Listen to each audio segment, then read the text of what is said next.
El siguiente video se basará en lo que es la filosofía de la lingüística, haciendo énfasis en autores de la era contemporánea. Para iniciar nos presentaremos. Mi nombre es Henry Florido. Mi nombre es Caterina Abril. Y mi nombre es Marcela Carmona. Haremos un recorrido por lo que es la Edad Antigua, la Edad Media, el Renacimiento y la era contemporánea. En la Edad Antigua encontramos autores como Pitágoras, Heráclito, Platón y hasta el mismo Aristóteles. Platón haciendo una diferencia en lo que es el lenguaje, lo que es sujeto y predicado. Luego encontramos lo que es la Edad Media, haciendo énfasis en lo que el poder, denominado conocimiento en esa época, juega un papel importante en lo que es el lenguaje para la Edad Media, donde se encuentra que el enseñar y el aprender es el lenguaje. Poder sí hubo, todos lo conocemos. ¿Por qué? Porque hoy en día se sigue hablando de la iglesia como algo supremo. No en todos los casos, pero sí en la gran mayoría. Se sigue viendo la iglesia como ese poderío sobre todos los demás. En la época se daba en lo que era la enseñanza. ¿Por qué? Porque se enseñaba, pero enseñaban los que eran ricos, los que tenían poder. Y era lo que ellos denominaban lenguaje. Luego encontramos la edad moderna, lo que es el Renacimiento. Lo que ellos hacen es hacer énfasis en la diferenciación y alusión a lo que es la gramática y la retórica. Y por último encontramos la era contemporánea, donde Allí encontramos a Russell, fue un filósofo, un escritor y un lógico británico influyente en el siglo XX.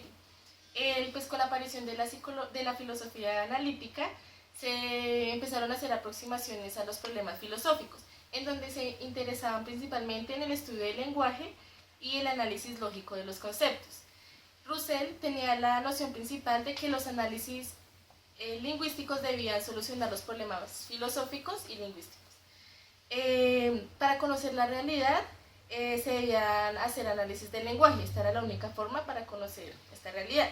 Como tesis se encuentra el realismo semántico, en donde se habla de dos conceptos muy importantes que son el nombre propio y la descripción definitiva. Un ejemplo de esto es la siguiente frase: Cervantes es el autor de Don Quijote. Allí como nombre propio está Cervantes y como descripción definida es el autor de Don Quijote. Lo que planteaba Russell es que es en la descripción definida donde se da la existencia. Entonces, es ese autor de Don Quijote que hace que exista Cervantes.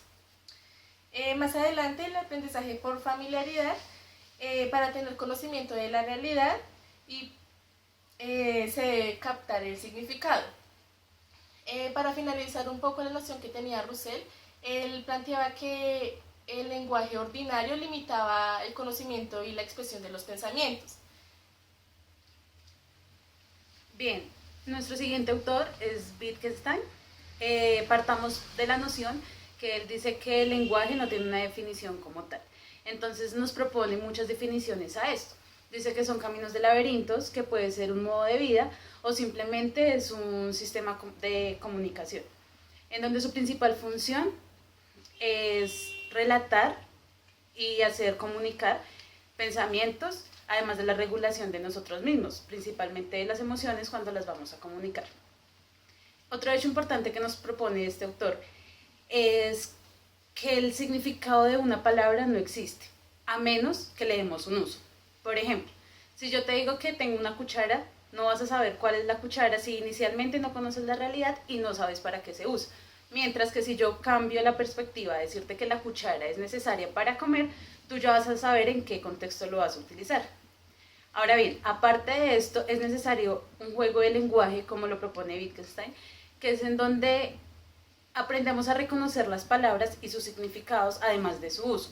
Entonces, volvemos al mismo ejemplo. Si sé que la cuchara se usa para comer, entonces ya sé que es una cuchara.